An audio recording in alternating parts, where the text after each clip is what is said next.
هذا بلا بسم الله الرحمن الرحيم على ساكا وحنا أقول سلامات كالسعوداء استقسوا واوين ويكمل يهين ديلانك تقول يا laga qaadi maayo afarlaan ba ku yimaadeen تلسك اللي يا محمد تقالي أريلي دي بيشا واوين waxaan leenahay fariin diinaad mataqaana ciidamada dhammaan ciidanka Puntland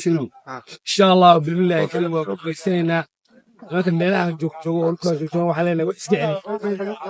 meel Allah ay meesha joogaan cadawga waa ugu teeynaa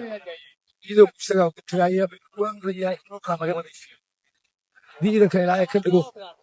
waxay ballan naga hadii Allah ma sida walba noo ka bartay ciidamada Puntland marka ay dagaal galaaniin si cadawga uga guureysan jireen oo dabar jiri jireen oo dabar jireen insha Allah laakiin warka badi maayo shaqaduna waa soconaysaa hadii Allah weyn raali ka noqdo Allahu akbar Allahu akbar Allahu akbar